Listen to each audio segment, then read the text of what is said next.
Será que os humanos antigos realmente perseguiam animais até a morte a pé? Estudos mostram que sim, e funcionava. A razão pelo qual funcionou é a mesma razão pela qual você é o único mamífero na Terra capaz de suar pela pele. Esse sacrifício nos custou o pelo. Olha ao redor. Todo mamífero que você consegue nomear é coberto por ele. Cães, gatos, ratos, ursos, cavalos, chimpanzés e até o hamster do seu vizinho usam pelagens grossas todos os dias. Aí tem você, um primata pálido, tremendo, quase sem pelos, que precisa comprar um casaco para sobreviver a outubro. Então, o que aconteceu? Por que somos nós os pelados? A resposta não é o frio, não é o calor, nem a moda. Aqui está a questão. Quando os cientistas dizem que os humanos perderam seus pelos, eles não querem dizer que somos totalmente lisos agora. Passe o dedo pelo seu braço agora mesmo. Sentiu? Aqueles pelinhos minúsculos e quase invisíveis são chamados de pelos velos. Você está coberto por eles, da testa até os tornozelos. O que perdemos não foi o pelo em si, foi outra coisa. Perdemos aquele pelo espesso e protetor que mantém todos os outros primatas aquecidos à noite e protegidos durante o dia. Então você não está realmente nu. Você está vestindo um casaco tão fino que o mundo simplesmente não consegue mais vê-lo. E isso, por si só, já mostra que algo estranho está acontecendo aqui. Mas não estamos totalmente sozinhos nessa. Baleias, golfinhos, elefantes, rinocerontes, hipopótamos e porcos também vivem praticamente sem tê-los pelo corpo. Mas olhe bem para essa lista. São, na maioria, animais enormes que vivem na água ou em lama quente o dia inteiro. Então, no meio da árvore genealógica dos primatas, estamos nós. Um macaco pelado cercado de primos peludos. Esse é o quebra-cabeça que os cientistas vêm tentando decifrar há mais de 100 anos, porque realmente não é algo apenas estético. A resposta reescreve como nos tornamos humanos. Acontece que nunca perdemos os pelos de verdade, apenas os escondemos. Se você tem curiosidade sobre os humanos antigos, se inscreva. Eu explico as coisas que acho realmente fascinantes em uma linguagem simples. Aqui está um número que quebra a mente. Os humanos têm a mesma quantidade de folículos capilares por centímetro quadrado que os chimpanzés. Leia de novo. Fio por fio, você é tão peludo quanto um chimpanzé. Os pelos apenas foram miniaturizados, mais finos, mais curtos, quase transparentes. Então a verdadeira questão não é por que perdemos nossos pelos, é por que nossos pelos encolheram, até deixar de importar por completo. Esse é um enigma bem diferente. Perder algo soa como um acidente, um infortúnio. Encolher algo de propósito, geração após geração, parece um plano, ou pelo menos a seleção natural agindo com força. E esse empurrão teve que ser brutal. A evolução não remove casualmente o isolamento de um mamífero que vive ao ar livre. A pelagem mantém você aquecido. A pelagem protege sua pele do sol, do vento, dos espinhos e dos insetos que picam. Abrir mão disso não é pouca coisa. É como arrancar o telhado da sua própria casa. Algo no nosso ambiente tornou o telhado mais perigoso do que a própria chuva. Algo tornou um pelo do tipo chimpanzé um fardo tão pesado que os ancestrais de pelos mais finos sobreviveram melhor. Elas se reproduziram com mais sucesso do que as mais peludas. Ao longo de centenas de milhares de anos, essa pressão reduziu nosso pelo, até quase desaparecer. A primeira resposta popular para o porquê disso ter acontecido parece óbvia, quase intuitiva, e está errada. Durante muito tempo, existiu uma teoria chamada hipótese do macaco aquático. A ideia era mais ou menos assim. Talvez nossos ancestrais tenham passado um tempo caminhando em águas rasas, pescando peixes, evoluindo para primatas semiaquáticos. O pelo é pesado quando está molhado, ele te atrasa. Por isso a história dizia que acabamos por perdê-lo. A forma como as lontras o mantiveram e as baleias o perderam, porque a água reescreveu todas as regras para nós. É uma ideia linda. Também é, segundo a maioria dos pesquisadores, não é o que realmente aconteceu com a nossa espécie. Praticamente não há evidências fósseis de uma fase aquática na evolução humana. Nossa anatomia não corresponde à dos mamíferos aquáticos. Nossos pulmões, nossa gordura, nosso reflexo de mergulho, nada disso se encaixa direito na história do macaco aquático. Outras ideias iniciais não se sustentaram. Alguns diziam que perdemos nossos pelos porque a África era simplesmente quente demais. Mas aqui está o problema. A África esfria de verdade à noite, principalmente na savana aberta. Um primata pelado tremendo de frio no escuro não é exatamente um projeto evolutivo vencedor para a sobrevivência dos primeiros hominídeos. Outros disseram que talvez tenhamos perdido nossos pelos grossos para combater parasitas nojentos, como carrapatos e piolhos. Isso ajuda um pouco, mas muitos animais peludos vivem com parasitas e mesmo assim se dão perfeitamente bem.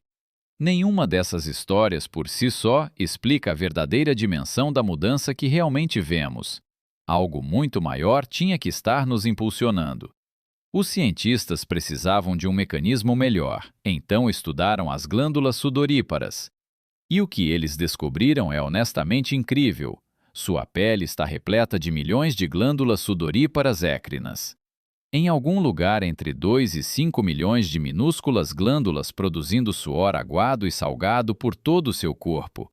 Nenhum outro mamífero em todo o planeta tem nada que se aproxime desse número de glândulas de refrigeração ativas.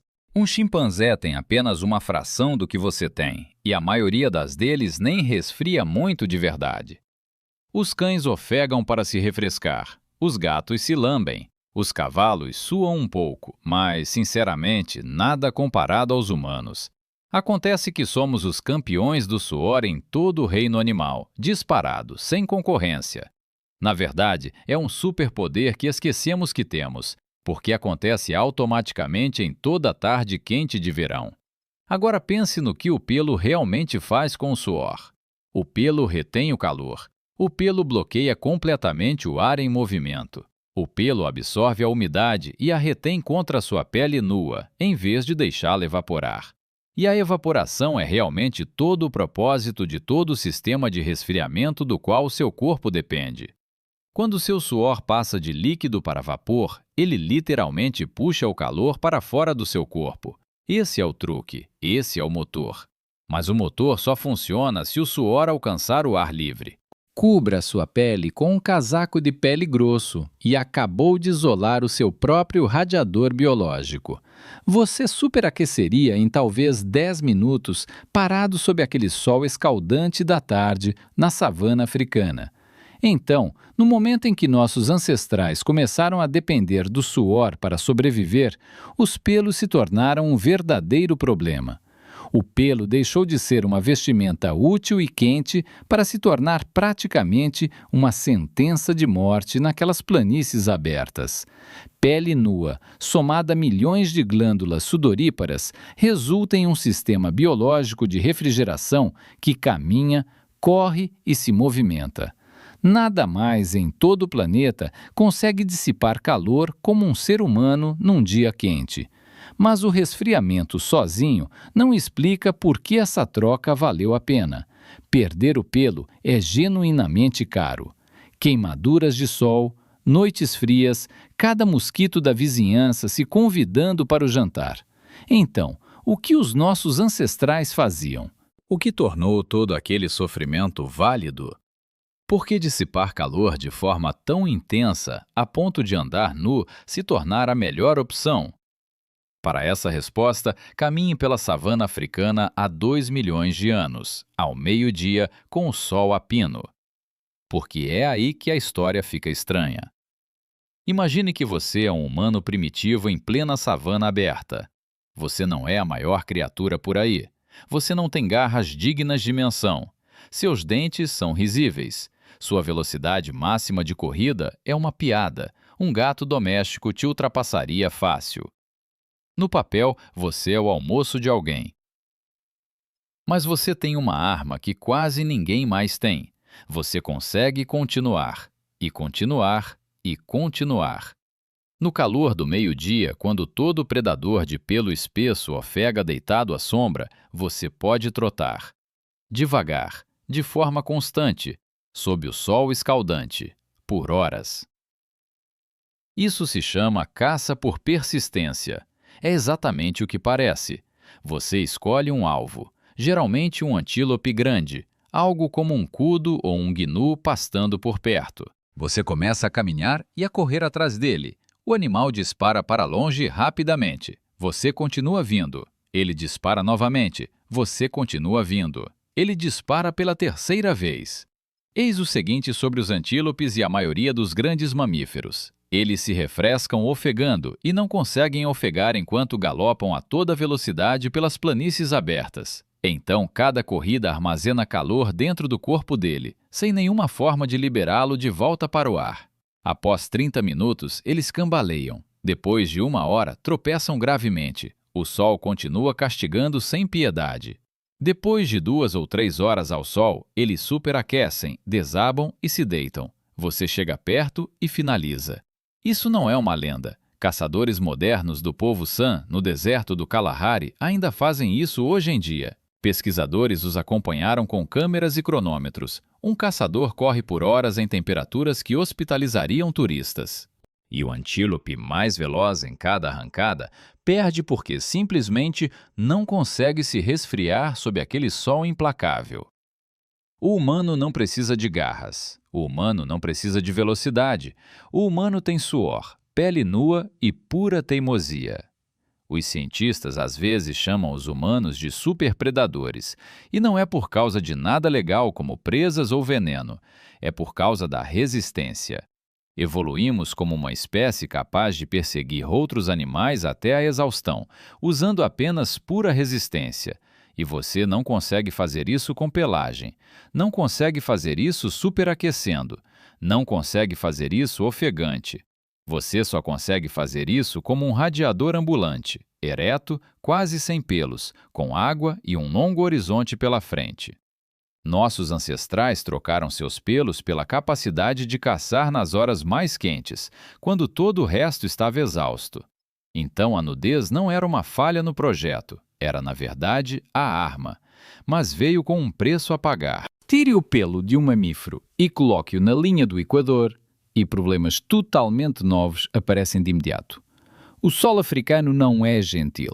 A radiação ultravioleta queima a pele desprotegida e o câncer de pele se torna um risco muito real.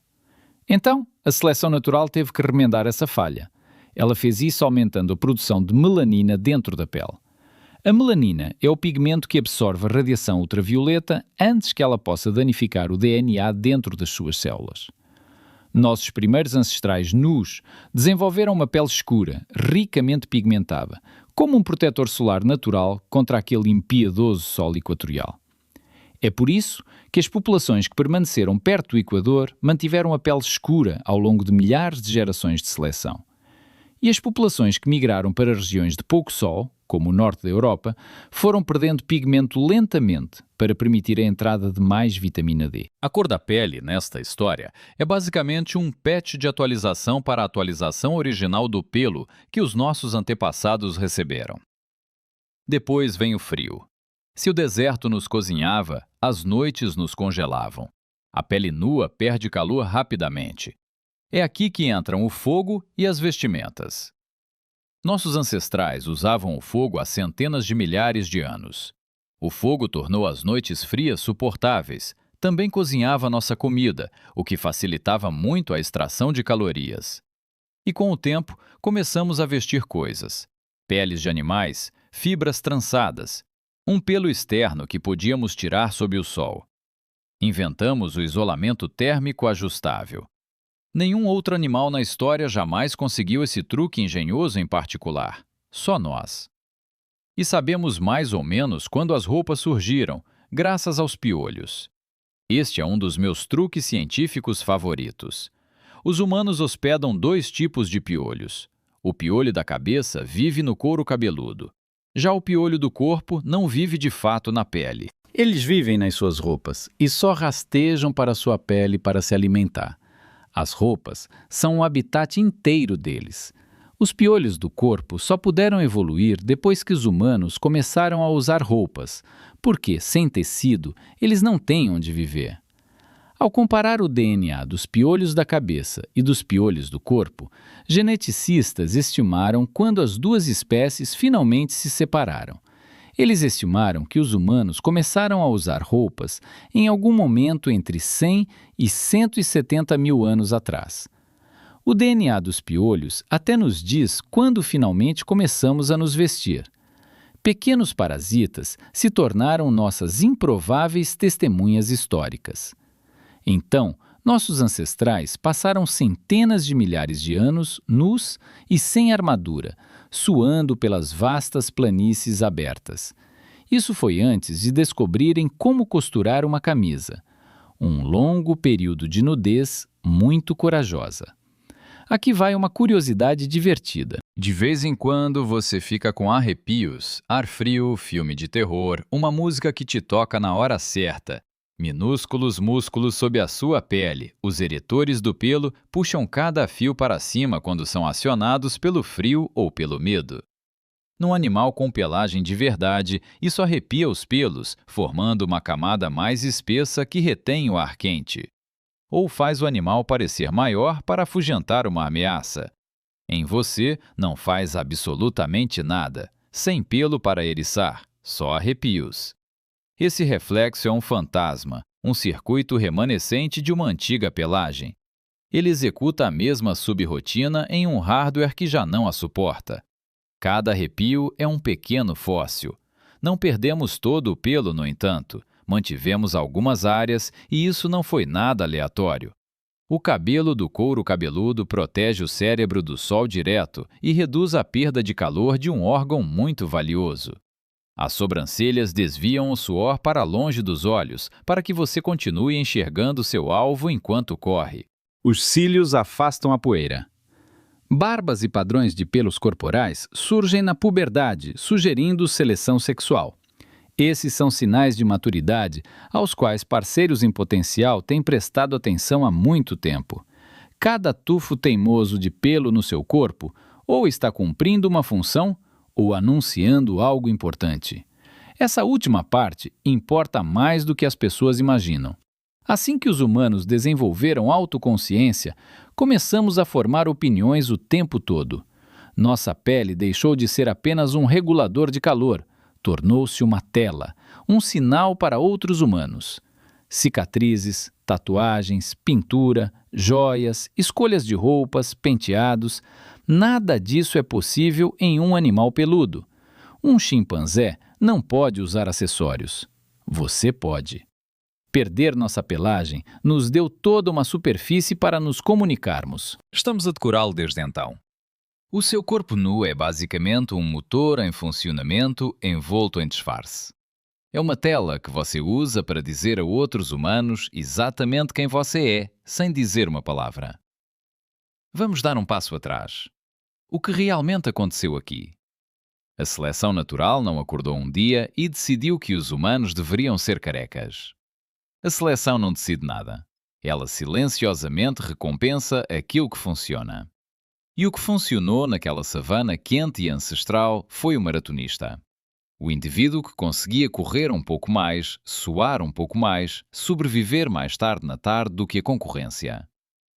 Esses indivíduos comiam mais carne, alimentavam mais filhos, transmitiam genes para cabelos mais finos, mais glândulas sudoríparas, pele mais escura. Os primos ofegantes e mais peludos, não. Multiplique isso por 1000 gerações e você obtém a espécie que está lendo este roteiro.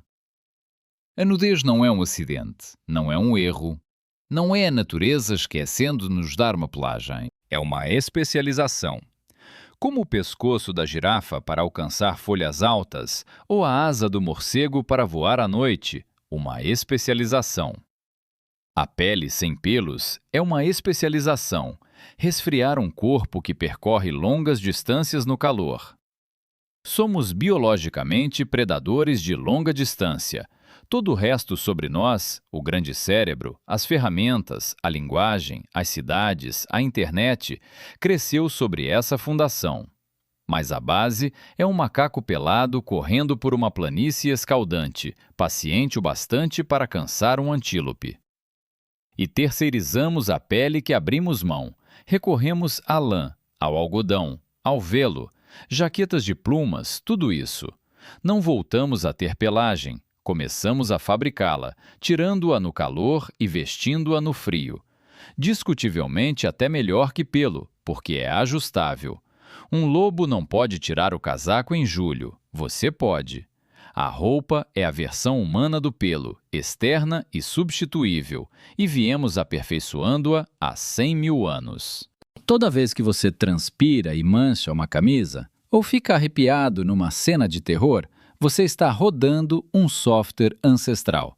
Software escrito para um corpo antes coberto de pelos, rodando num corpo que não é. Código antigo, hardware novo.